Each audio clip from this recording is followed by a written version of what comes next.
मारू महला पहला।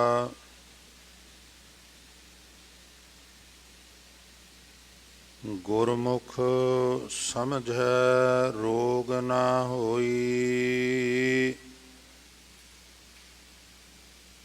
ये गुर की पौड़ी जान जान कोई। गुरमुख समझै रोग ना होई, ये गुर की पौड़ी जान जान कोई। जुगा जुगंतर मुकत परायण, सो मुकत भया पत पाइंदा। पंच तत् सुनो परगासा, देह संजोगी कर्म अभ्यासा। बुरा भला दोए मस्तक लिखे, पाप पुण्य बीजाइंदा। ऊतम सतगुर पुरख निराले, शबद रते हर रस मत वाले। रिद्ध बुद्ध सिद्ध, ज्ञान गुरु ते पाइयै। पूरै भाग मिलाइंदा, ऊतम सतगुर पुरख निराले। शबद रते हर रस मत वाले। रिद्ध बुद्ध सिद्ध, ज्ञान गुरु ते पाइयै। पूरा भाग मिलाएंदा। परम सन्मान योग साहिब श्री गुरु ग्रंथ साहब जी की पावन पवित्र हजूरी विच विराजमान बहुत ही आदरणीय गुरु स्वरूप साध संगत जी, वडभागे हो जो गुरु चरना विच विराज के आशा की वार दे शब्द कीर्तन सरवण करके लाहे प्राप्त कर रहे सो गुरुदेव सारियां दी सेवा काल थाएं पाउण। सबना नूं दरों घरों नामदान गुरसिੱਖੀ जीवन अपने पवित्र चरण कमलों की प्रीत प्रतीत बाणी पढ़न सुनन ते कंठ करन दा भी महाराज चाह बख्शण। सो लड़ीवार श्री गुरु ग्रंथ साहब जी के बचनों की विचार जो रोज़ाना आप जी सरवण करते हो। बीते कल जिहड़े पदियां दा पाठ आप जी नाल साझा कीता सी, उन्हां दी विचार नहीं हो सकी सी। सो उन्हां दा दोबारा पाठ मैं आप जी दे सामने दोहराया है जी। आओ समा बेशकीमती है और ये अपनी चाले चलदा ही रहिंदा है। इस दी संभाल करिए। बचिया होया समा इन्हां पावन पदियां नूं विचारण दा यतन करिए। गुरु बख्शी फतेह अर्ज कर रहा हाँ जी, प्रवान करियो। वाहिगुरु जी का खालसा वाहिगुरु जी की फतेह। हजूर गुरु नानक साहब महाराज अकाल पुरख वाहिगुरु दियां अलौकिक शक्तियां सृष्टि रचना और इस सृष्टि रचना विच कादर दी कुदरत विच जो अलग अलग उस दे किरत है उसका लगातार जिक्र कर रहे हैं। ये सारे सोले साहब विच अगे भी यही प्रकरण चली तुरया जाता है, चली तुरया जाता है। सृष्टि रचना नाल रिलेटेड सारे बचन ने। विच विच सच्चे पातशाह बख्शिश करते हैं कि ये समझ उस व्यक्ति नूं पवेगी जिहदे ते गुरु की कृपा होवेगी। मींज जो कोशिश करेगा कि मैं गुरु दे सन्मुख हो के इस गल नूं समझण दी कोशिश करनी है, तो गुरु साडा शब्द है, गुरु साडी गुरबाणी है। दूसरे शब्दों विच इंज कह लईए कि गुरबाणी दे अध्ययन नाल ही ये समझ आवेगी। वो सृष्टि रचना बारे बहुत गोज गल्लां करते हैं, बहुत ज़्यादा जैनुअन इनफॉर्मेशन गुरु नानक साहब देंदे ने, पर कमाल दी विनम्रता है। सब कुछ कह के फिर कहते ने पिता का जन्म के जाने पूत, फिर सरेंडर कर देंदे ने।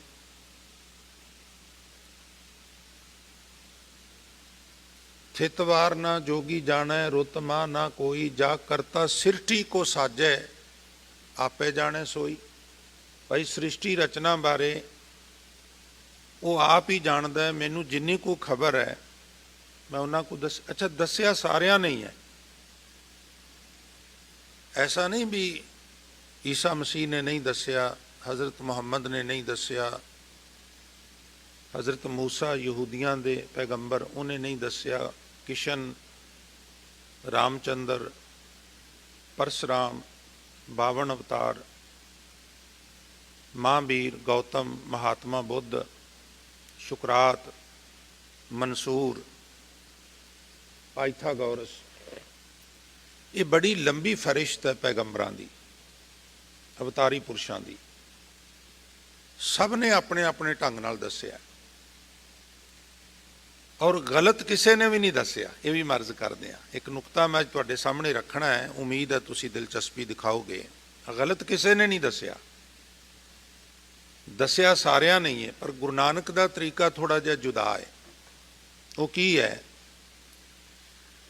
दूसरी तीसरी चौथी मंजिल ते एक रूम है, एक चबारा है। उस चबारे दियां 4 खिड़कियां ने और उहदे विच प्रवेश हो के एक ने पूर्व दिशा वाली खिड़की खोली और देखिया भी सूरज हुणे हुणे उहदे उस पासों उगया है। लालिमा देखी उसने, ऊषा देखी, और वो जिहड़ी खिड़की खोली सी जो कुछ दिस रहा सी वो लिख दिता।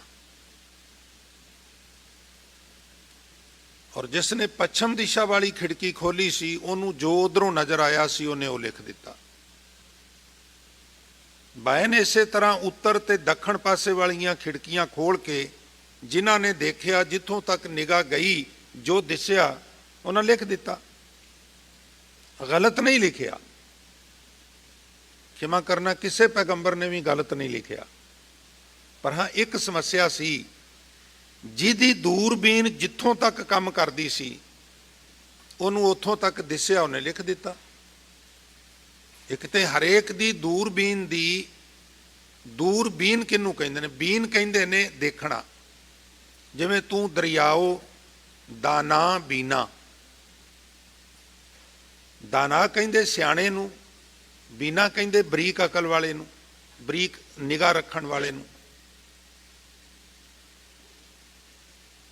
एक ते दिशा एक ने पूर्व देख लई, एक ने पश्चिम देख लई, एक ने उत्तर देख ली, एक ने दक्षिण। जिन्हें पूर्व वेख्या उन्होंने पश्चिम च कुछ नहीं दिसया क्योंकि उधर पिठ हो गई, ते जिन्हें पश्चिम देखिया उन्होंने पूर्व विच कुछ नहीं दिसया क्योंकि उहदी उधर पिठ हो गई। यही हाल उत्तर दक्षिण वालियां दा। और दूरबीनां बड़ियां बौणियां ने। जदों हजूर गुरु नानक साहब की वारी आउंदी है वो चबारे दे विच नहीं वड़दे, वो चबारे दे भी उपर चढ़ जाते हैं। ਔਰ ਖੁੱਲੇ ਆਕਾਸ਼ ਥੱਲੇ ਉਹ ਆਪਣੀ ਲੰਬੀ ਦੂਰਬੀਨ ਨਾਲ ਦੇਖਦੇ ਨੇ।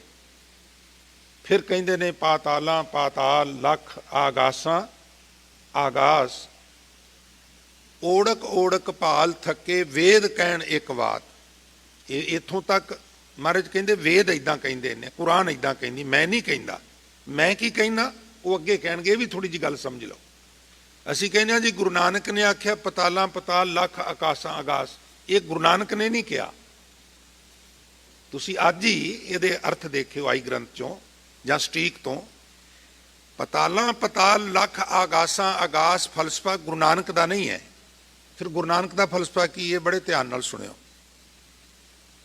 ਓੜਕ ਓੜਕ ਭਾਲ ਥੱਕੇ ਵੇਦ ਕਹਿਣ ਇੱਕ ਬਾਤ, ਯਕ ਜ਼ੁਬਾਨ ਸਾਰੇ ਵੇਦ ਕਹਿੰਦੇ ਨੇ, ਲੱਖਾਂ ਪਤਾਲ ਤੇ ਲੱਖਾਂ ਆਕਾਸ਼ ਨੇ। ਸਹਸ 18 ਕਹਿਣ ਕਤੇਬਾ ਅਸੂਲੂ ਇੱਕ ਧਾਤ, ਕਤੇਬਾਂ ਇੱਦਾਂ ਕਹਿੰਦੀਆਂ ਨੇ ਸ਼ਾਮੀ ਗ੍ਰੰਥ। ਮਹਾਰਾਜ ਤੁਸੀਂ ਕੀ ਕਹਿੰਦੇ ਹੋ? ਪਾਤਾਲਾਂ ਪਾਤਾਲ ਲੱਖ ਆਗਾਸਾਂ ਆਗਾਸ, ਓੜਕ ਓੜਕ ਭਾਲ ਥੱਕੇ ਵੇਦ ਕਹਿਣ ਇੱਕ ਬਾਤ, ਸਾਰੇ ਵੇਦ ਯਕ ਜ਼ੁਬਾਨ ਕਹਿੰਦੇ ਨੇ, ਲੱਖਾਂ ਪਤਾਲ ਤੇ ਲੱਖਾਂ ਆਕਾਸ਼ ਨੇ। ਤੇ ਸਹਸ 18 ਕਹਿਣ ਕਤੇਬਾਂ ਸ਼ਾਮੀ ਗ੍ਰੰਥ ਇੱਦਾਂ ਕਹਿੰਦੇ ਨੇ। ਅਸੂਲੂ ਇੱਕ ਧਾਤ, ਤੁਸੀਂ ਕੀ ਕਹਿੰਦੇ ਹੋ? ਹਜ਼ੂਰ ਕਹਿੰਦੇ ਨੇ ਮੈਂ ਕਹਿੰਦਾ ਵਾਂ ਲੇਖਾ ਹੋਏ ਤਾਂ ਲਿਖਿਆ। ਮੈਥੇਮੈਟਿਕਸ ਮੁੱਕ ਜਾਂਦਾ ਹੈ, ਲੇਖਾ ਮੁੱਕ ਜਾਂਦਾ ਹੈ, ਹਿਸਾਬ ਮੁੱਕ ਜਾਂਦਾ ਹੈ। ਮੈਂ ਗਿਣਤੀ ਦੇ ਚੱਕਰ 'ਚ ਕਿਵੇਂ ਪਾਵਾਂ, ਕਿਉਂਕਿ ਗਿਣਤੀ 'ਚੋਂ ਆ ਹੀ ਨਹੀਂ ਸਕਦਾ। ਤੋ ਬੜੀ ਲੰਬੀ ਹਜ਼ੂਰ ਦੀ ਦ੍ਰਿਸ਼ਟੀ ਹੈ। ਉਹ ਆਪ ਕਹਿੰਦੇ ਨੇ ਮੰਦਾ ਮੂਲ ਨਾ ਕੀਚਈ ਦੇ ਲੰਬੀ ਨਦਰ ਨਿਹਾਲੀ ਹੈ। ਜਿਤਨਾ ਅਸੀਂ ਵਿਰਾਟਤਾ ਉਸ ਦੀ ਨੂੰ ਦੇਖਾਂਗੇ ਉਤਨੇ ਅਸੀਂ ਅੰਦਰੋਂ ਬ੍ਰੌਡ ਮਾਈਂਡਡ ਹੁੰਦੇ ਜਾਵਾਂਗੇ, ਕਲੇਸ਼ ਮੁੱਕਦੇ ਜਾਣਗੇ। ਜਦੋਂ ਔਰੰਗਜ਼ੇਬ ਨੇ ਚਿੱਠੀ ਲਿਖੀ ਨਾ ਕਲਗੀਧਰ ਪਾਤਸ਼ਾਹ ਨੂੰ, ਤੇ ਉਹਦੇ ਵਿੱਚ ਅਸੀਂ ਕਹਿੰਦੇ ਵੀ ਅੰਗਰੇਜ਼ਾਂ ਨੇ ਲਿਖ ਕੇ ਲਾਇਆ ਸੀ ਸ਼ਿਮਲੇ ਦੇ ਬਾਹਰ ਵੀ Indians or dog are not allowed, ਲਾਇਆ ਸੀ, ਇਹਦੇ 'ਚ ਕੋਈ ਸ਼ੱਕ ਨਹੀਂ। ਉਦੋਂ ਪਹਿਲਾਂ ਵੀ ਲਾਇਆ ਸੀ। ਇਹ ਜਿਹੜੀ ਬੈਲਟ ਸੀ ਨਾ ਸ਼ਿਵਾਲਿਕ ਦੀਆਂ ਪਹਾੜੀਆਂ ਨਾਲ ਨਾਲ ਨਾਲ ਨਾਲ, ਬੜੀ ਰਮਨੀਕ ਜਗ੍ਹਾ। ਔਰ ਉਹ ਲਿਖਦਾ ਹੈ, ਅੱਲਾ ਯਾਰ ਖਾਂ ਜੋਗੀ ਨੇ ਉਹਨੂੰ ਟੱਚ ਕੀਤਾ ਹੈ, ਉਹ ਹਜ਼ੂਰ ਨੂੰ ਲਿਖਦਾ ਹੈ ਛੋਡੋ ਆਨੰਦਪੁਰ ਇਹ ਸ਼ਾਹੀ ਮੁਕਾਮ ਹੈ। ਆਪ ਜੀ ਸ਼ਾਹੀ ਮੁਕਾਮ ਸਮਝਦੇ ਹੋ? ਇਹਨਾਂ ਵਾਸਤੇ ਕੁਝ ਰਿਜ਼ਰਵ ਪਲੇਸ ਹੁੰਦੇ ਸਨ, ਆਮ ਸਿਵਲੀਅਨ ਉੱਥੇ ਨਹੀਂ ਸੀ ਜਾ ਸਕਦਾ, ਇਹ ਖਾਸ ਲੋਕਾਂ ਵਾਸਤੇ ਹੈ। ਸ਼ਾਲੀਮਾਰ ਬਾਗ ਜਹਾਂਗੀਰ ਗਿਆ ਤੇ ਉੱਥੇ ਨਾਲ ਵਸੇਬਾ ਗੁਰੂ ਹਰਗੋਬਿੰਦ ਸਾਹਿਬ ਦਾ ਸੀ, ਤੇ ਉਹਨੇ ਕੁ ਦਿਨ ਸੰਗਤਾਂ ਨੂੰ ਉੱਥੇ ਜਾਣ ਦਿੱਤਾ, ਉਦੋਂ ਮਗਰੋਂ ਫਿਰ ਰੋਕ ਦਿੱਤਾ ਗਿਆ ਵੀ ਇਹ ਸ਼ਾਹੀ ਮੁਕਾਮ ਹੈ। ਜੇ ਅੱਗੇ ਤੇ ਅਸੀਂ ਆਏ ਹਾਂ, ਉਦੋਂ ਤੇ ਗੁਰੂ ਹਰਗੋਬਿੰਦ ਸਾਹਿਬ ਆਏ ਸਨ, ਤੁਸੀਂ ਕਿਹਾ ਦਰਸ਼ਨ ਕਰਨੇ ਨੇ, ਅਸੀਂ ਕਿਹਾ ਕਰ ਲਓ, ਹੁਣ ਨਹੀਂ ਤੁਸੀਂ ਆ ਸਕਦੇ। ਕਿਉਂ ਨਹੀਂ ਆ ਸਕਦੇ? ਇਹ ਸ਼ਾਹੀ ਮੁਕਾਮ ਹੈ।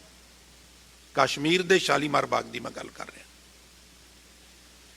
उन्हें लिखा छोड़ो आनंदपुर ये शाही मुकाम है, मखदूम इस जगह पे तुम्हारा कयाम है, फौजों व किलों से क्या तुमको काम है, लड़ना ही जब नहीं तो क्यों ये धूमधाम है।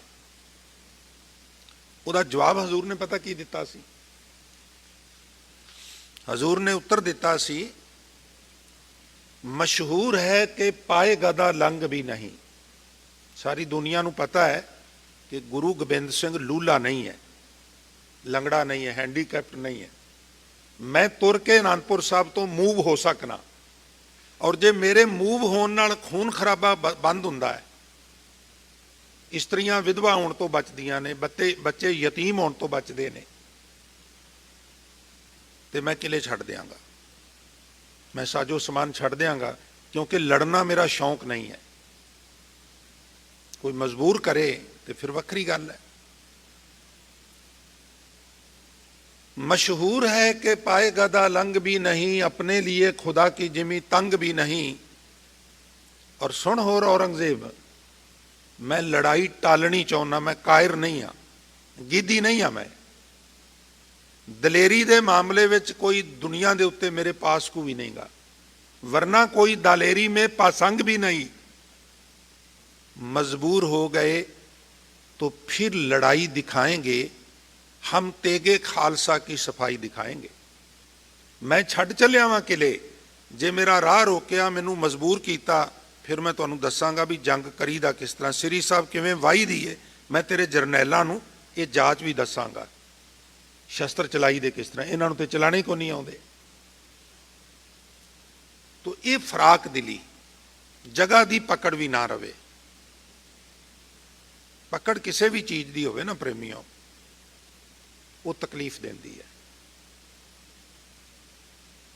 भावें वो किसी शरीर की पकड़ है, वस्तु की पकड़ है, अस्थान की पकड़ है, देश की पकड़ है, खिते की पकड़ है। पकड़ ही दुख का प्रतीक है। अदरवाइज बंदर नूं थोड़ा उपदेश है, ना हाथी नूं उपदेश है बाणी विच, ना बंदर नूं है, ना तोते नूं है। वो तो तोता एक बिरती है, बंदर एक स्टेज है, हाथी एक स्टेज है।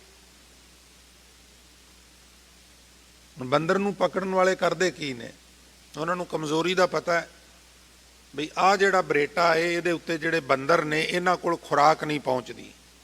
और जिहड़ा शहर दे नेड़े है, उत्थे लोकी बड़े केले पांदे ने, सेब लियाउंदे ने, बड़ियां खिल्लां पांदे ने, इत्थों तक तो पहुँचता ही को नहीं गा। ये तो बंदर बेचारे भुखे मरते हैं। वो फिर उत्थे चले जाते हैं कुज्जी लैके, तंग मूँह वाली, उन्होंने जमीन पुट के उस कुज्जी नूं रख के दुआलियों मिट्टी इकट्ठी करके घुट देंदे ने चंगी तरह, पैरां नाल भी लताड़ देंदे ने, मूँह नंगा रखते हैं, उहदे च खिल्लां पा देंदे ने, लोके बह जांदा कलंदर। भुखा मरदा जदों बंदर आउंदा है तो कुज्जी दे विच हत्थ पा लैंदा, खिल्लां दी मुठ भर लैंदा। जदों हत्थ पांदा है उदों ते हत्थ सखना हुंदा है, वो पै जांदा है। पर जदों विच पा के खिल्लां दी मुठ भर लैंदा है, फिर हत्थ दा आकार थोड़ा वड्डा हो जांदा है। हुण बाहर खिच्चदा है ते वो निकलदा कोई नहीं। भरी हुई मुठ नाल हत्थ बाहर नहीं निकलदा ते खिल्लां छड्डण लई बंदर तैयार को नहीं गा। और लुक के बैठा होया कलंदर आके दूजे हत्थ दे उत्ते पैर रख लैंदा है। और फस्ट इंप्रैशन लास्ट इंप्रैशन हुंदा है ना, पहला 5 7 10 कस के डंडे मारदा है रीढ़ की हड्डी ते, फिर वो स्टेज सरेंडर कर दिंदा है, फिर वो गल च संगली पा लैंदा है। घर लिजा के फिर उन्होंने भुखा रख रख के, ध्याया रख रख के, कुट कुट के, मार मार के नचना सिखांदा है। फिर नचदा है बंदर ते पैसे जांदे ने कलंदर दी जेब च। सारी उम्र इहो कुछ ही हुंदा है। और ये मैसेज मेरे वास्ते है, तुहाडे वास्ते है भी बंदिया, छोटी जी पकड़ दे पिछे तू कई बार ना सारी उम्र नचना है माया दे हाथ। माटी को पुतरा कैसे नचत है, देखे देखे सुने बोले, दौड़ो फिरत है, जब किछ पावे तब गर्व करत है, और माया गई तब रोवन लगत है। जदों कोई अचीव करता है फिर लोगों को दसदा नहीं थकदा, इदां हो गया, आ प्राप्त हो गया, आ हो गया, महाराज की बड़ी मेहर है। ते जदों अपनियां गलतियां करके फिर खुसदा है, फिर रोंदे दे हथ धुपदे ने। संपै देख ना हरखीए, विपत देख ना रोए, ज्यों संपै त्यों विपत ने विध न रचिया सो होए। संपत्ति वेख के फुल फुल के ना बह, ते विपता वेख के डाडा ना मार। ये दोवें चीज़ां तेरे भले वास्ते ने। जदों तेरी रिक्वायरमेंट पेट साफ करन दी हुंदी है, डॉक्टर कहंदा भी कुछ खाना नहीं गा, नहीं जी फिर कुछ ना को कहंदा खिचड़ी खा लें, थोड़ा जूस ले लें। और जदों तू ठीक होना है, तू तरह तरह के पदार्थ खाना है। तरह तरह के पदार्थ भी तेनू कैलरी पूरी करन लई, विटामिन पूरी, मिनरल पूरे करन लई है। और जदों डॉक्टर कहंदा थोड़ा जिहा पतला जिहा दलिया ले लें, वो भी तेरे भले वास्ते हुंदा है। संपत्ति भी तेरे सुख वास्ते हुंदी है, कदी कदी मुफलसी जिहड़ी है वो भी तेरे भले वास्ते हुंदी है, पर तेनू सूझ नहीं हुंदी, ना समझी कारण तू फिर लामे देन लग पैंदा। ये दोवें चीज़ां तेरी रिक्वायरमेंट ने, जरूरत ने। मरकट मुष्टि अनाज की मन बौरा रे, लीनी हाथ पसार, छूटन को सहसा परया मन बौरा रे, नाच्यो कर कर बार। तो मैं अर्ज कर रहा सा, कलगीधर पातशाह की फराक दिली, जगह की भी कोई पकड़ नहीं। क्यों? क्योंकि अकाल पुरख की जो बहुत वडप्पण है, उसकी जो बहुत वड्डी रचना है, ਉਹਨੂੰ ਵੇਖ ਕੇ ਅੰਦਰੋਂ ਜਿਹੜਾ ਹਿਰਦਾ ਹੈ ਨਾ ਉਹ ਵੀ ਫਰਾਕ ਹੋ ਜਾਂਦਾ ਹੈ, ਸੋਚ ਖੁੱਲੀ ਹੋ ਜਾਂਦੀ ਹੈ। ਮਨੁੱਖ ਦੀ ਸੋਚ ਬ੍ਰਹਿਮੰਡੀ ਸੋਚ ਹੋ ਜਾਂਦੀ ਹੈ। ਉਹ ਸਾਰੇ ਬ੍ਰਹਿਮੰਡ ਨੂੰ ਆਪਣੇ ਮੱਧ ਨਜ਼ਰ ਰੱਖ ਕੇ ਫਿਰ ਸੋਚਦਾ ਹੈ ਵੀ ਛੋਟੀ ਜੀ ਗੱਲ ਵਾਸਤੇ ਝਗੜਾ ਕਰੀ ਜਾਣਾ, ਬਖੇੜਾ ਖੜਾ ਕਰੀ ਜਾਣਾ, ਤੇ ਬੜੀ ਲੰਬੀ ਚੌੜੀ ਦੁਨੀਆ, ਮੈਂ ਥੋੜਾ ਜਿਹਾ ਪਾਸੇ ਹਟ ਕੇ ਫਲ ਫੁੱਲ ਲੈਣਾ ਵਾ, ਕੀ ਫਰਕ ਪੈਂਦਾ ਇੰਜ। ਪਰ ਨਾਲ ਹਜ਼ੂਰ ਇਹ ਬਖਸ਼ਿਸ਼ ਕਰ ਰਹੇ ਨੇ ਵੀ ਇਹ ਸਭ ਕੁਝ ਗੁਰੂ ਦੀ ਕਿਰਪਾ ਨਾਲ ਹੋਵੇਗਾ, ਗੁਰੂ ਦੀ ਕਿਰਪਾ ਤੋਂ ਬਿਨਾਂ ਨਹੀਂ। ਤੁਸੀਂ ਵੇਖੋ ਆਸਾ ਕੀ ਵਾਰ ਦੀ ਪ੍ਰਾਰੰਭਤਾ ਕਿੱਥੋਂ ਹੁੰਦੀ ਹੈ। ਸ਼ਲੋਕ ਮਹੱਲਾ ਪਹਿਲਾ। ਬਲਿਹਾਰੀ ਗੁਰ ਆਪਣੇ ਦਿਉਹਾੜੀ ਸਦ ਵਾਰ। ਮੈਂ ਆਪਣੇ ਗੁਰੂ ਤੋਂ ਬਲਿਹਾਰ ਜਾਣਾ। ਦਿਉਹਾੜੀ ਇੱਕ ਦਿਹਾੜੀ ਵਿੱਚ, ਇੱਕ ਦਿਨ 'ਚ ਕਿੰਨੀ ਵਾਰੀ? 7 ਵਾਰ। ਵੈਸੇ ਸੱਦ ਜਿਹੜਾ ਸੱਸਾ ਦੱਦਾ ਸੱਦ ਗੁਰਬਾਣੀ ਵਿੱਚ ਇਹ ਆਲਵੇਜ ਵਾਸਤੇ ਵੀ ਆਇਆ ਹੈ, ਸੱਦ ਸ਼ਬਦ ਸੰਮਣ ਵਾਸਤੇ ਵੀ ਆਇਆ ਹੈ, ਬੁਲਾਵੇ ਵਾਸਤੇ ਵੀ ਆਇਆ ਹੈ। ਔਰ ਤੁਸੀਂ ਹੈਰਾਨ ਹੋਵੋਗੇ ਸੱਦ ਸ਼ਬਦ 100 ਦੀ ਗਿਣਤੀ ਵਾਸਤੇ ਵੀ ਆਇਆ ਹੈ। ਅੱਛਾ, 100 ਦੀ ਗਿਣਤੀ ਲਈ ਸੱਦ ਕਿਵੇਂ ਆ ਗਿਆ, ਇਹਨੂੰ ਥੋੜਾ ਜਿਹਾ ਸਮਝ ਲੈਣਾ। ਜਿਹੜਾ ਸ਼ੱਸ਼ਾ ਹੈ ਨਾ, ਸੱਸੇ ਪੈਰ ਬਿੰਦੀ, ਉੱਥੇ ਸੱਸਾ, ਤੇ ਜਿੱਥੇ ਤੱਤਾ ਆਉਣਾ ਸੀ ਉੱਥੇ ਦੱਦਾ ਆ ਗਿਆ। ਅਸਲ ਸ਼ਬਦ ਹੈ ਛੱਤ। ਛੱਤ ਮੀਨ ਜਿਵੇਂ ਪ੍ਰਤੀਸ਼ਤ, ਪਰਸੈਂਟ, ਜਾਂ ਉਰਦੂ ਵਿੱਚ, ਫਾਰਸੀ 'ਚ, ਅਰਬੀ 'ਚ ਫੀਸਦੀ, ਫੀਸਦੀ, ਪਰਸੈਂਟ ਔਰ ਪ੍ਰਤੀਸ਼ਤ। ਛੱਤ ਦਾ ਪ੍ਰਾਕ੍ਰਿਤ ਰੂਪ ਹੈ ਸੱਦ। ਦਿਉਹਾੜੀ 7 ਵਾਰ। ਮੈਂ ਇੱਕ ਦਿਨ 'ਚ 100 ਵਾਰ ਆਪਣੇ ਗੁਰੂ ਤੋਂ ਸਦਕੇ ਜਾਣਾ। ਜਦੋਂ ਆਸਾ ਕੀ ਵਾਰ ਦਾ ਆਰੰਭ ਵਿੱਚ ਕੀਰਤਨ ਸੁਣੋ ਤੇ ਉੱਥੇ ਸੁਣਦੇ ਸੁਣਦੇ ਇਹਦੇ ਮੀਨਿੰਗ ਅੰਦਰ ਬਿਠਾਉਣ ਲਈ ਇਸ ਸੱਦ ਦੇ ਅਰਥ ਆਪਣੇ ਅੰਦਰ 100 ਕਰ ਲਓ। ਗੁਰੂ ਨਾਨਕ ਕਹਿ ਰਹੇ ਨੇ ਮੈਂ ਆਪਣੇ ਗੁਰੂ ਤੋਂ ਦਿਹਾੜੀ 'ਚ 100 ਵਾਰ ਸਦਕੇ ਜਾਣਾ। ਕਿਉਂ ਜਾਂਦੇ ਹੋ ਜੀ? ਕਹਿਣ ਲੱਗੇ ਜਿਨ ਮਾਨਸ ਤੇ ਦੇਵਤੇ ਕੀਏ ਕਰਤ ਨਾ ਲਾਗੀ ਬਾਰ। ਜੇ ਸਿੱਖ ਪੂਰੀ ਤਰ੍ਹਾਂ ਪ੍ਰਪੇਅਰ ਹੈ ਤੇ ਉਹਨੂੰ ਦੈਵੀ ਗੁਣਾਂ ਨਾਲ ਸੰਪੰਨ ਕਰਨ ਲਈ ਬਹੁਤੀ ਦੇਰ ਨਹੀਂ ਲੱਗਦੀ, ਝਟਪਟ ਹੀ ਕਰ ਦਿੰਦਾ। ਜਿਸ ਤਰ੍ਹਾਂ ਸੰਗਤ ਜੀ ਇੱਕ ਜ਼ਮੀਨ ਵਿੱਚ ਜੰਗਲ ਹੈ, ਬਹੁਤ ਉੱਚੇ ਉੱਚੇ 100 200 ਫੁੱਟ ਉੱਚੇ ਦਰਖਤ ਨੇ, ਮੋਟੇ ਮੋਟੇ, ਉਹਨਾਂ ਦੀਆਂ ਜੜ੍ਹਾਂ ਵੀ ਪਤਾਲ 'ਚ ਨੇ। ਜ਼ਮੀਨ ਆਬਾਦ ਕਰਨੀ ਹੈ, ਜੰਗਲ ਪੁੱਟਣਾ ਹੈ, ਕਈ ਮਹੀਨੇ ਕਈ ਸਾਲ ਲੱਗਣਗੇ, ਫਿਰ ਮਸ਼ੀਨਰੀ ਆਵੇਗੀ ਉਹਨੂੰ ਪੱਧਰ ਕਰੇਗੀ, ਕਈ ਤਰ੍ਹਾਂ ਦੇ ਕੰਮ ਕਰਨੇ ਪੈਣਗੇ, ਫਿਰ ਫਸਲ ਬੀਜੀ ਜਾਏਗੀ।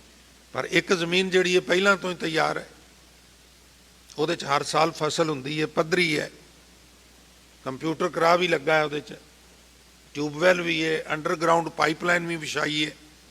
ਹੁਣ ਉਹਦੇ 'ਚ ਕਰਨਾ ਕੀ ਹੈ? ਡਰਿਲ ਲਿਆਉਣੀ ਹੈ ਤੇ ਕੇਰਾ ਕੇਰ ਦੇਣਾ ਤੇ ਗੱਲ ਖਤਮ, ਆਪਣੇ ਘਰ ਨੂੰ ਜਾਓ। ਇਸ ਤਰ੍ਹਾਂ ਸਾਡੇ ਹਿਰਦੇ ਦੀ ਜ਼ਮੀਨ 'ਚ ਕਦੀ ਕਦੀ ਵਕਾਰਾਂ ਦਾ ਜੰਗਲ ਹੁੰਦਾ ਹੈ, ਉਹਨੂੰ ਆਬਾਦ ਕਰਨ ਲਈ ਮਸ਼ੱਕਤ ਵੀ ਲੱਗਦੀ ਹੈ ਔਰ ਵਕਤ ਵੀ ਲੱਗਦਾ ਹੈ। ਔਰ ਕਦੀ ਕਦੀ ਸਾਡੀ ਬੈਕਗਰਾਊਂਡ ਜਿਹੜੀ ਹੈ ਸਾਨੂੰ ਉਹ ਭੁੱਲ ਜਾਂਦੀ ਹੈ। ਜਦੋਂ ਅਗਲਾ ਜਨਮ ਹੁੰਦਾ ਨਾ ਪ੍ਰੇਮੀਓ, ਜਿਸ ਤਰ੍ਹਾਂ ਬੱਚੇ ਟੀਨੇਜਰ ਜਾਂ ਜਵਾਨ ਬੱਚੇ ਬੜੇ ਉਹ ਆਪਰੇਟ ਕਰਨ ਵਿੱਚ, ਸੈੱਲ ਫੋਨ ਜਿਹੜੇ ਆਈਫੋਨ ਨੇ ਉਹ ਬੜੇ ਸਾਡੇ ਤੁਹਾਡਾ ਆਪਾਂ ਨੂੰ ਉਹਨਾਂ ਨਹੀਂ, ਵੱਲ ਕੋਈ ਕਰਨਾ ਵੀ ਹੋਵੇ ਤਾਂ ਉਹਨਾਂ ਤੋਂ ਕਰਾਉਣਾ ਪੈਂਦਾ।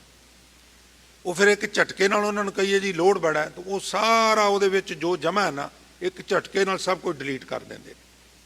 ਅੰਕਲ ਤੁਹਾਡੇ ਵਟਸਐਪ ਵਾਲੇ ਵੀ ਡਿਲੀਟ ਕਰਦੇ, ਫੇਸਬੁੱਕ ਵਾਲੇ ਵੀ, ਮੈਸੇਂਜਰ ਵਾਲੇ ਵੀ, ਇਹ ਵੀ ਉਹ ਵੀ, ਵੀਡੀਓ ਆਡੀਓ ਸਾਰੇ। ਹੁਣ ਤੁਹਾਡਾ ਫੋਨ ਹਲਕਾ ਹੋ ਗਿਆ।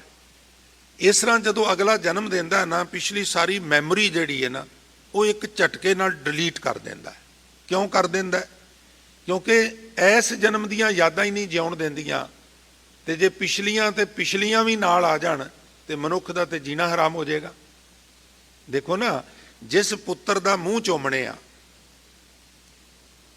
ਜੇ ਉਹ ਪੁੱਤਰ ਦੀ ਬੈਕਗਰਾਉਂਡ ਪਤਾ ਲੱਗ ਜਾਏ ਵੀ ਇਹਦਾ ਪਿਛਲਾ ਜਨਮ ਕੀ ਸੀ, ਇਹਨੇ ਮੇਰੇ ਤੋਂ ਕਰਜ਼ਾ ਲੈਣਾ ਸੀ ਤੇ ਮੈਂ ਇਹਦਾ ਦੇਣਾ ਸੀ, ਤੇ ਮੈਂ ਦਿੱਤੇ ਬਿਨਾਂ ਹੀ ਮਰ ਗਿਆ ਤੇ ਉਹ ਕਰਜ਼ਾ ਲੈਣ ਵਾਸਤੇ ਆ ਗਿਆ, ਤੇ ਫਿਰ ਮਨੁੱਖ ਕਿਵੇਂ ਮੂੰਹ ਚੁੰਮੇਗਾ?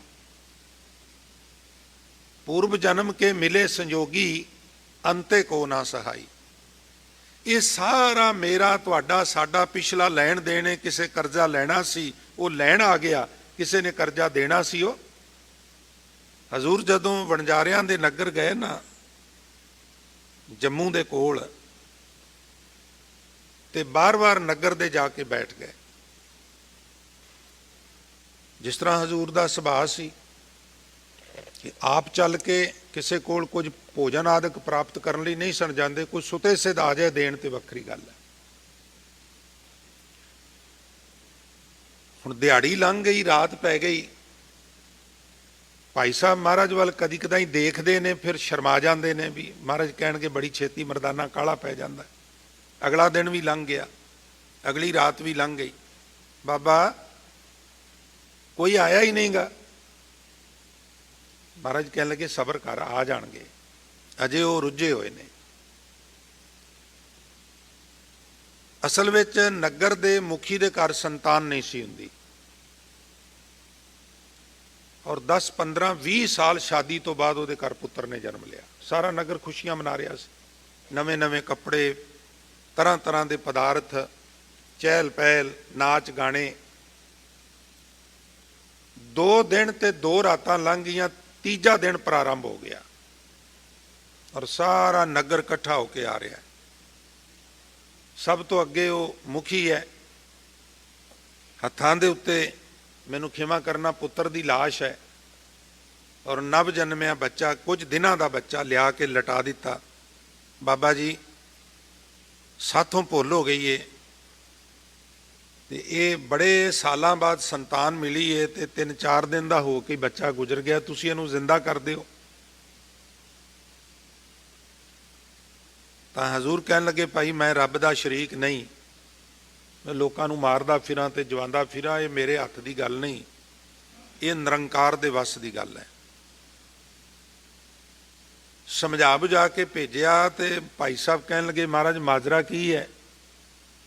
ਹਜ਼ੂਰ ਕਹਿਣ ਲੱਗੇ ਮਰਦਾਨੇ ਇਤਨਾ ਕੁ ਮਾਜਰਾ ਹੈ ਵੀ ਇਹ ਜਿਹੜਾ ਨਗਰ ਦਾ ਮੁਖੀ ਹੈ ਤੇ ਇਹ ਜਿਹੜਾ ਇਹਦੇ ਘਰ ਬੱਚਾ ਜਨਮਿਆ ਹੈ, ਇਹ ਇਹਨਾਂ ਦਾ ਸੰਬੰਧ ਸੀ ਪਿਛਲਾ। ਮਾਤ ਪਿਤਾ ਬੰਤਾ ਸੁਤ ਬੰਦਪ ਇਸ਼ਟ ਮੀਤ ਅਰ ਭਾਈ, ਪੂਰਬ ਜਨਮ ਕੇ ਮਿਲੇ ਸੰਜੋਗੀ। ਇਹ ਪਿਛਲੇ ਜਨਮਾਂ ਦੇ ਸੰਜੋਗੀ ਨੇ। ਹੁਣ ਕੋਈ ਗੁਰਬਾਣੀ ਤੇ ਵੀ ਅਟੰਕਣ ਕਰੇ ਤੇ ਮੈਂ ਕੀ ਕਰ ਸਕਣਾ? ਨਹੀਂ ਨਾ ਉਹਦਾ ਕੁਝ ਕੀਤਾ ਜਾ ਸਕਦਾ। ਤੁਲਸੀ ਕਹਿੰਦਾ ਗਿਆਨੀਆਂ ਕੇ ਹਮ ਗੁਰੂ ਹੈ। ਭਾਵਨਾ ਵਾਲੇ ਬੰਦੇ, ਗਿਆਨ ਵਾਲੇ ਬੰਦੇ ਨੂੰ ਐਕਸਪਲੇਨ ਕਰਨਾ ਬੜਾ ਸੌਖਾ ਹੁੰਦਾ ਹੈ। ਉਹ ਕਹਿਣ ਲੱਗੇ ਅਗਿਆਨੀਆਂ ਬਾਰੇ, ਮੂਰਖਾਂ ਬਾਰੇ ਕੀ ਵਿਚਾਰੇ? ਆਖਣ ਲੱਗਾ ਮੂਰਖੋਂ ਕੇ ਹਮ ਦਾਸ। ਉੱਥੇ ਤੇ ਮੈਂ ਹੱਥ ਜੋੜ ਦਿਆਂਗਾ ਵੀ ਮਿੱਤਰਾ ਤੂੰ ਮੈਨੂੰ ਕੁਝ ਦੱਸ, ਤੂੰ ਤੇ ਬਹੁਤ ਵੱਡਾ ਗਿਆਨੀ ਹੈ, ਮੈਨੂੰ ਤੇ ਆਉਂਦਾ ਹੀ ਕੁਛ ਨਹੀਂਗਾ। ਪਰ ਜਿਨ੍ਹਾਂ ਨੂੰ ਗਿਆਨ ਹੈ ਉੱਥੇ ਮੈਂ ਦਾਅਵਾ ਕਰਾਂਗਾ ਵੀ ਮੈਂ ਤੁਹਾਡੇ ਨਾਲ ਵੱਡਾ ਗਿਆਨੀ ਹਾਂ, ਆਓ ਮੈਂ ਤੁਹਾਨੂੰ ਦੱਸਾਂ, ਕਿਉਂਕਿ ਉਹ ਸਮਝਣਗੇ। ਤੇ ਮੂਰਖ ਜਿਹੜਾ ਹੈ ਉੱਥੇ ਸਰੈਂਡਰ ਕਰਨਾ ਹੀ ਠੀਕ ਹੈ, ਉੱਥੇ ਮੰਨ ਲੈਣਾ ਠੀਕ ਹੈ ਵੀ ਮਿੱਤਰਾ ਤੂੰ ਗੁਰੂ ਹੈ ਮੇਰਾ, ਮੈਂ ਤੇਰਾ ਸੇਵਕ। ਭਾਈ ਸਾਹਿਬ ਮਰਦਾਨਾ ਜੀ ਇਹਦਾ ਸੰਬੰਧ ਸੀ, ਇਹਨੇ ਕਰਜ਼ਾ ਦੇਣਾ ਸੀ, ਉਹਨੇ ਲੈਣਾ ਸੀ, ਇਹਨੇ ਦਿੱਤਾ ਨਹੀਂ, ਇਹ ਵੀ ਗੁਜ਼ਰ ਗਿਆ, ਉਹ ਵੀ ਗੁਜ਼ਰ ਗਿਆ। ਉਹ ਕਰਜ਼ਾ ਲੈਣ ਆਇਆ ਸੀ, ਇਹਨੇ 3 ਦਿਨ ਖੂਬ ਲੋਕਾਂ ਨੂੰ ਭੋਜਨ ਛਕਾਇਆ ਹੈ, ਖੂਬ ਦਾਨ ਕੀਤਾ ਹੈ, ਖੂਬ ਢੋਲ ਢਮੱਕਾ ਕੀਤਾ ਹੈ। ਤੇ ਮਹਾਰਾਜ ਫੇਰ ਆਖਣ ਲੱਗੇ ਇੰਨਾ ਖਰਚ ਕੀਤਾ ਹੈ ਵੀ ਉਹਦਾ ਕੋਟਾ 3 ਦਿਨਾਂ 'ਚ ਹੀ ਪੂਰਾ ਹੋ ਗਿਆ ਹੈ। ਉਹ ਪੂਰਾ ਕਰਕੇ ਰੁਖਸਤ ਕਰ ਗਿਆ। ਇਤਨੀ ਕੋ ਬਾਤ ਹੈ।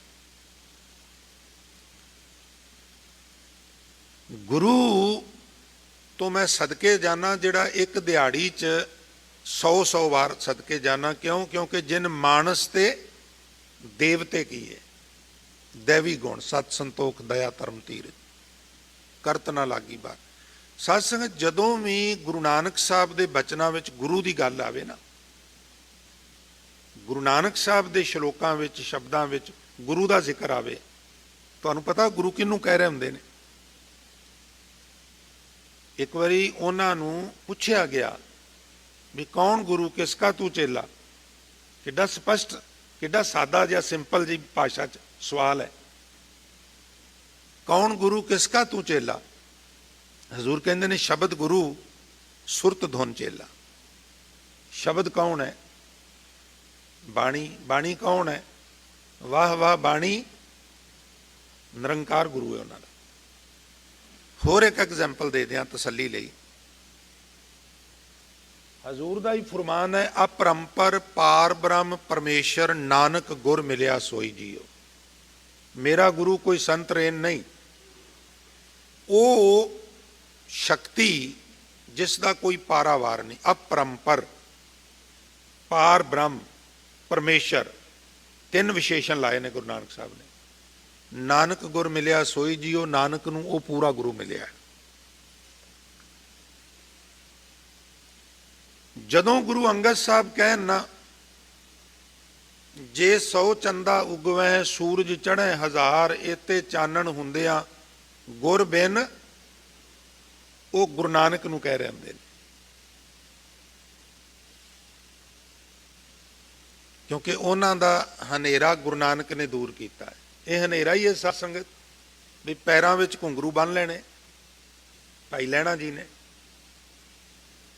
ਉਹ ਕਿੱਥੇ ਪਹਾੜਾਂ ਵਿੱਚ ਨੱਚਦੇ ਨੱਚਦੇ ਜਾਣਾ, ਸੰਗ ਲੈ ਕੇ ਜਥੇਦਾਰੀ ਕਰਨੀ, ਨੱਚਦੇ ਨੱਚਦੇ ਆਉਣਾ। ਅਗਿਆਨਤਾ, ਅਗਿਆਨਤਾ ਰੂਪੀ ਹਨੇਰੇ 'ਚ ਜੀਵਨ ਬਸ਼ਰ ਹੋ ਰਿਹਾ ਸੀ। ਅਸੀਂ ਤੇ ਕਈ ਵਾਰਾਂ ਕਹਿ ਦਿੰਦੇ ਹਾਂ ਨਾ, ਕੋਈ ਸ਼ਰਾਬੀ ਬੰਦਾ ਸ਼ਰਾਬ ਛੱਡ ਕੇ ਅੰਮ੍ਰਿਤ ਛਕ ਲੈਣਾ ਸੀ, ਹੱਲਾਸ਼ੇਰੀ ਨਹੀਂ ਦਿੰਦੇ। ਅਸੀਂ ਕਹਿੰਦੇ ਹਾਂ 100 ਚੂਹੇ ਖਾ ਕੇ ਬਿੱਲੀ ਅੱਜ ਨੂੰ, ਉਹ ਭਲਿਆ ਉਹਨੇ 100 ਖਾ ਕੇ ਹੱਜ ਨੂੰ ਆ ਗਈ, 101 ਨੰਬਰ ਚੂਹਾ ਤੇ ਛੱਡ ਦਿੱਤਾ ਨਾ, ਹੁਣ ਵੀ ਸ਼ੁਕਰ ਮਨਾ। ਜਿੱਥੋਂ ਵੀ ਕੋਈ ਯੂ ਟਰਨ ਮਾਰਦਾ ਉਹਨੂੰ ਮਾਰਨ ਦਿਓ, ਹੱਲਾਸ਼ੇਰੀ ਦਿਓ, ਉਹਦਾ ਮਰਾਰ ਡਾਊਨ ਨਾ ਕਰੋ ਵੀ ਤੇਰਾ ਤੇ ਬੜਾ ਬੁਰਾ ਹਾਲ ਸੀ, ਤੂੰ ਤੇ ਇਦਾਂ ਕਰਦਾ ਸੈਂ, ਤੂੰ ਤੇ ਉਦਾਂ ਕਰਦਾ ਸੈਂ। ਨਹੀਂ ਭਾਈ, ਕਰਦਾ ਸੀ, ਹੁਣ ਨਹੀਂ ਕਰਦਾ, ਚੰਗੀ ਗੱਲ ਹੈ। ਗੁਰੂ ਅੰਗਦ ਸਾਹਿਬ ਸੱਚੇ ਪਾਤਸ਼ਾਹ ਕਹਿੰਦੇ ਨੇ ਵੀ ਮੇਰੇ ਜੀਵਨ ਵਿੱਚ ਇੰਨਾ ਹਨੇਰਾ ਸੀ ਵੀ ਉਸ ਹਨੇਰੇ ਨੂੰ ਨਾ ਸੂਰਜ ਦੂਰ ਕਰ ਸਕਦਾ ਸੀ, ਨਾ ਚੰਦਰਮੇ ਦੂਰ ਕਰ ਸਕਦੇ ਸਨ। ਕਿਉਂ ਜੀ? ਕਹਿਣ ਲੱਗੇ ਕਿਉਂਕਿ ਇੰਟਰਨਲ ਸੀ ਨਾ, ਅੰਦਰ ਸੀ। ਸੂਰਜ ਦੀ ਪਹੁੰਚ ਹੀ ਨਹੀਂ ਅੰਦਰ, ਚੰਦਰਮੇ ਦੀ ਪਹੁੰਚ ਹੀ ਕੋਈ ਨਹੀਂ ਗੀ। ਅਗਿਆਨਤਾ ਰੂਪੀ ਜਿਹੜਾ ਹਨੇਰਾ ਸੀ ਉਹ ਮੇਰਾ ਗੁਰੂ ਨਾਨਕ ਨੇ ਦੂਰ ਕੀਤਾ। ਔਰ ਫਿਰ ਵੇਖੋ, ਕੋਈ ਸਮੱਸਿਆ ਨਹੀਂ ਸੀ ਭਾਈ ਲਹਿਣਾ ਜੀ ਦੇ ਜੀਵਨ ਵਿੱਚ। ਵੈਸ਼ਨੂ ਦੇਵੀ ਦੇ ਸਨ ਨਾ ਉਪਾਸਕ। ਵੈਸੇ ਤੇ ਤੁਸੀਂ ਜਦੋਂ ਦਿੱਲੀ ਤੋਂ ਪੰਜਾਬ ਨੂੰ ਚੱਲਦੇ ਹੋ, ਬੜੇ ਸਾਈਨ ਬੋਰਡ ਲੱਗੇ ਹੋਣਗੇ ਵੈਸ਼ਨੂ ਹੋਟਲ, ਅਸੀਂ ਸਮਝ ਲੈਂਦੇ ਹਾਂ ਵੀ ਵੈਸ਼ਨੂ ਦਾ ਮਤਲਬ ਵੀ ਇੱਥੇ ਨੌਨ ਵੈਜ ਨਹੀਂ। ਇਹ ਵੀ ਐਂਗਲ ਹੈ ਉਹਦਾ, ਪਰ ਵੈਸ਼ਨੂ ਦਾ ਹੋਣਾ ਕਈ ਹੋਰ ਗੱਲਾਂ ਦਾ ਪ੍ਰਤੀਕ ਹੈ। ਵੈਸ਼ਨੂ ਲੋਕ ਸੁੱਚ ਪਿੱਟ ਨੂੰ ਬੜਾ ਮੰਨਦੇ ਨੇ, ਅਨਟੱਚੈਬਿਲਿਟੀ, ਕਿਸੇ ਨੂੰ ਛੂਹ ਲੈਣ ਨਾਲ ਜਿਵੇਂ ਉਹ ਮੰਨਦੇ ਨੇ ਵੀ ਅਸੀਂ ਵੀ ਅਪਵਿੱਤਰ ਹੋ ਜਾਂਦੇ ਹਾਂ। ਇਹ ਭਰਮ ਵੈਸ਼ਨੂ ਲੋਕਾਂ 'ਚ, ਵੈਸ਼ਨਵ ਦੇਵੀ ਦੇ ਫੋਲੋਅਰਜ਼ ਦੇ ਵਿੱਚ ਬਹੁਤ ਜ਼ਿਆਦਾ ਸੀ। ਹੁਣ ਵੇਖੋ, ਜਦੋਂ ਭਾਈ ਲਹਿਣਾ ਜੀ ਆ ਗਏ, ਸੇਵਾ 'ਚ ਲੱਗ ਗਏ, ਸਭ ਠੀਕ ਠਾਕ ਹੈ, ਪਰ ਗੁਰੂ ਨਾਨਕ ਨੇ ਆਖਿਆ ਵੀ ਹੋਰ ਤੇ ਸਭ ਠੀਕ ਹੈ, ਵੈਸ਼ਨੂ ਦੇਵੀ ਦਾ ਉਪਾਸਕ ਹੈ, ਉਹ ਚੀਜ਼ ਦੂਰ ਕਰਨੀ ਹੈ। ਕਦੀ ਉਹਦੇ ਤੋਂ ਮਰੀ ਹੋਈ ਚੂਹੀ ਸਟਾਉਂਦੇ ਨੇ, ਕਦੀ ਕੱਪੜੇ ਧਵਾਉਂਦੇ ਨੇ, ਕਦੀ ਸੀਵਰੇਜ ਵਿੱਚ ਲੋਟਾ ਡਿੱਗਦਾ ਤੇ ਕਹਿੰਦੇ ਵਿੱਚ ਵੜ ਕੇ ਕੱਢ, ਕਦੀ ਨਦੀਨ ਦੀ ਪੰਡ ਸਿਰ ਦੇ ਉੱਤੇ ਰੱਖ ਕੇ ਕਹਿੰਦੇ ਜਾਂ ਹਵੇਲੀ 'ਚ ਪਸ਼ੂਆਂ ਦੀ ਖੁਰਲੀ ਸੁੱਟਿਆ। ਸਾਰੇ ਉਹ ਕੰਮ ਜਿਹੜੇ ਅਸੀਂ ਅਖੌਤੀ ਦਲਿਤ ਭਾਈਚਾਰੇ ਨੂੰ ਦਿੱਤੇ ਹੋਏ ਨੇ, ਉਹ ਸਾਰੇ ਕੰਮ ਭਾਈ ਲੈਣੇ ਤੋਂ ਕਰਾਏ। ਮੈਂ ਗਿਆਨ ਦੇ ਝਾੜੂ ਨਾਲ ਤੇਰੇ ਅੰਦਰੋਂ ਇਹ ਸਾਰੇ ਭਰਮ ਹੂੰਝ ਕੇ ਬਾਹਰ ਕੱਢ ਦੇਣੇ, ਕਿਉਂਕਿ ਤੈਨੂੰ ਬਹੁਤ ਵੱਡੀ ਜ਼ਿੰਮੇਵਾਰੀ ਦੇਣੀ ਹੈ। ਇਸ ਲਈ ਤੈਨੂੰ ਪਰਪੱਕ ਕਰਨਾ ਬਹੁਤ ਜ਼ਰੂਰੀ ਹੈ। ਜਿਵੇਂ ਕੋਠਾਲੀ 'ਚ ਸੁਨਿਆਰਾ ਸੋਨੇ ਨੂੰ ਪਾਉਂਦਾ ਨਾ ਪ੍ਰੇਮੀਓ, ਤੇ ਫਿਰ ਸ਼ੁੱਧ ਹੁੰਦਾ ਹੈ ਤੇ ਫਿਰ ਉਹਨੂੰ ਬਾਹਰ ਕੱਢਦਾ, ਪਹਿਲਾਂ ਨਹੀਂ ਕੱਢਦਾ। ਇਸ ਤਰ੍ਹਾਂ ਇਸ਼ਕ ਦੀ ਭੱਠੀ ਵਿੱਚ ਪਾਇਆ ਗੁਰੂ ਨਾਨਕ ਨੇ ਲਹਿਣੇ ਨੂੰ, ਔਰ ਸ਼ੁੱਧ ਸੋਨਾ ਬਣਾ ਦਿੱਤਾ। ਸ਼ਾਇਰ ਕਹਿੰਦਾ, इश्क की भट्टी में पाकर जब कुंदन किया, लेने से अंगद और अंगद से अल्लाह कर दिया। अपने अंग नाल लगा के अंगद बनाया। खैर, तो हजूर गुरु नानक साहब बख्शिश करने, गुरमुख समझे रोग ना होई। की समझ है आ जिहड़ी सृष्टि रचना है, सुनो सपत पताल उपाय, सुनो भवन रखे लिवलाए, आपे कारण किया अपरंपर, सब तेरो किया कमाइंदा, राज तम सत कल तेरी छाया, जन्म मरण होमै दुख पाया, सृष्ट उपाय किया पसारा, देव दानव गंधर्व सा। ये सारा जिहड़ा सिलसिला है ਇਹ ਤਾਂ ਸਮਝ ਵਿੱਚ ਆਵੇਗਾ ਜੇ ਤੂੰ ਗੁਰੂ ਦੇ ਸਨਮੁਖ ਹੋਵੇਂਗਾ। ਗੁਰਮੁਖ ਮੀਨਜ਼ ਗੁਰੂ ਦੇ ਸਨਮੁਖ ਹੋਣਾ।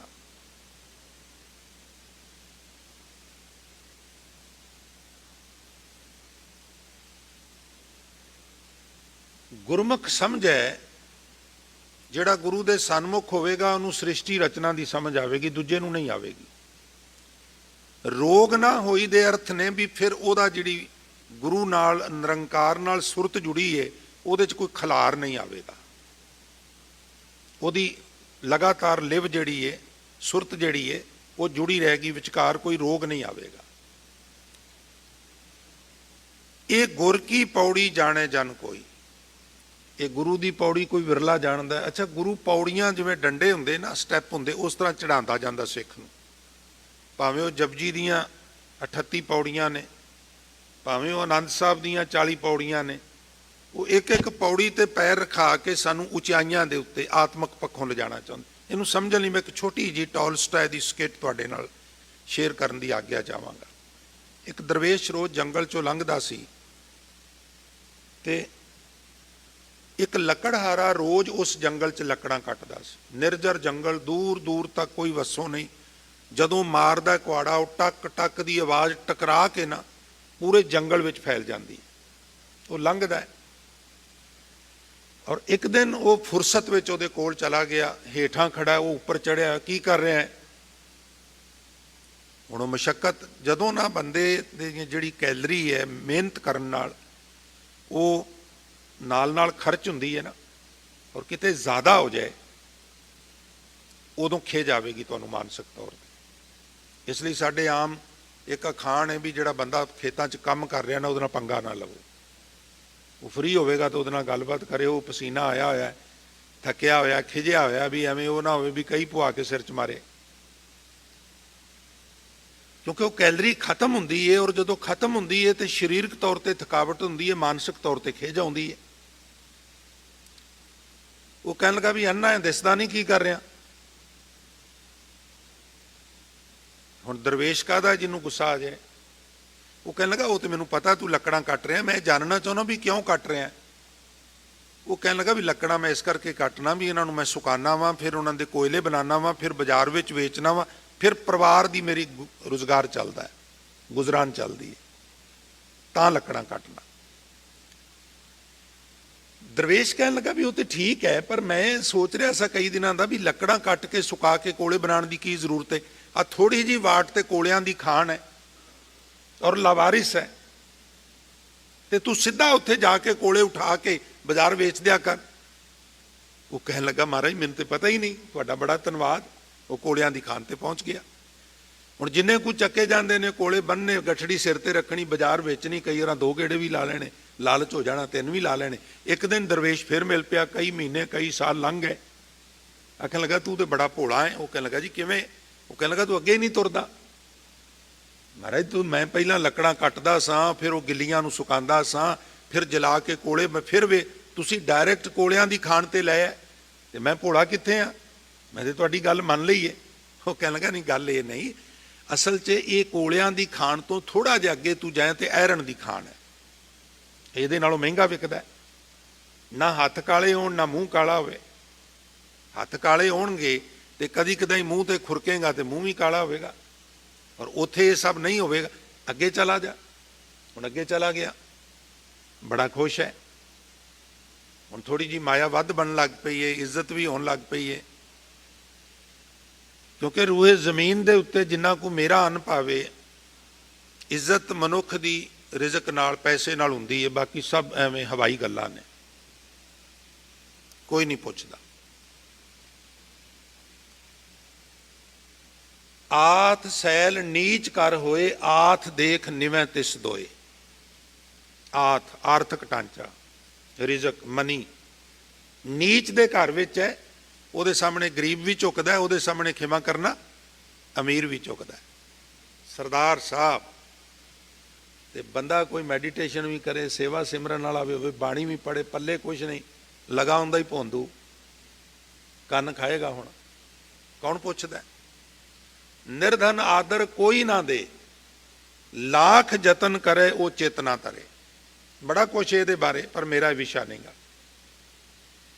आखन लगा तू तो मूर्ख है, अगे पित्तल की खान है, उत्थे क्यों नहीं जाता। मैं मुक्तसर अर्ज करा, पित्तल की खान ते लै गया और हुण बड़ा खुश है, बड़ा धन्नवाद करता है। हुण तो लोग इहदा नाम ही थोड़ा जिहा वडिया के लैन लग पे ने। कहिंदे ना भी इस माया के 3 नाम, परसू परसा परसराम। कई साल लंघ गए, दशा बदल गई और दरवेश अज फिर आ गया। कहने लगा की हाल है? आखन लगा जी तुहाडी बहुत किरपा है। कहने लगे किरपा कित्थे, मैं तो देनी चाहना, तू लैंदा ही नहीं। आखन लगा हुण की होया? आखन लगा मूर्खा 2-3 फरलांग ऊपर नूं होर चढ़ जा पहाड़ां नूं, चांदी दी खान ही। हद हो गई है, बुढ़ा मैनू टिकण ही नहीं देंदा।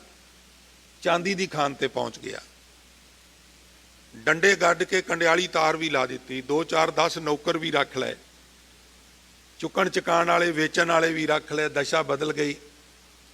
एक दिन वो फिर आ गया, आखन लगा मित्रा 1-2 बार तेन होर डिस्टर्ब करना है। आखन लगा हुण की है? कहने लगा सोने की खान। तेनू पता चांदी ते सोने की कीमत बहुत? कहना मैनू पता है। पहुंच गया, हुण निठ के बह गया। हुण कित्थे ले जाएगा? क्योंकि हुण प्रिपेयर सी भी ये अगे अगे तोरदा, हुण ते सोने की खान, हुण कित्थे लैके जाएगा? और उहदा कुब कब निकल गया, दरवेश दा मोहरां चुक गईयां। एक दिन वो फिर आ गया। किन्नी देर गार्ड जिहड़े ने उन्हां भाई रखिया, पुछने आ साहब नूं। फिर उन्होंने मुलाकात कराई, उठ के आदर किया। कहने लगा हुण की है? वो आखन लगा भी तेनू इस गल की खबर नहीं भी रूहे जमीन ते जिहड़ा पदार्थ सब तो कीमती है वो सोना नहीं, वो हीरे हुंदे ने, हीरे। और थोड़ा जिहा पहाड़ां च उपर चला जा, हीरियां दी खान है। मैं चाहुंदा तू दुनिया का सब तो पहला अमीर व्यक्ति बन जा, हीरियां दी खान ते पहुंच जा। हुण पहुंच गया। कथा कहंदी है हुण देशां विदेशां दे विच इंपोर्ट सपोर्ट दे काम हुंदे ने, बहुत महीने पहला अपॉइंटमेंट लैनी पैंदी है। और फिर एक दिन वो भी आया भी दरवेश फिर एक दिन पहुंच गया। आखन लगा बह जाओ, मैनू पता है हुण तुसीं मैनू इदू अगे नहीं लिजा सकते, इदू अगे लिजा ही नहीं सकते। वो कहने लगा नहीं, मैं तेनू हुण भी अगे ले जाण वास्ते आया। हुण की है? आखन लगे दस भी ये जिहड़े हीरे ने, पन्ने ने, जवाहरात ने, बहुत अमीर हो गया है। जी हो गया हूँ, तुहाडी किरपा नाल ही होया। वो आखन लगे पर एक गल दस, जिदन कायां दी मंडोली डिगेगी ये हीरे नाल लै जाएगा? कहने लगा तो कभी सोचा ही नहीं।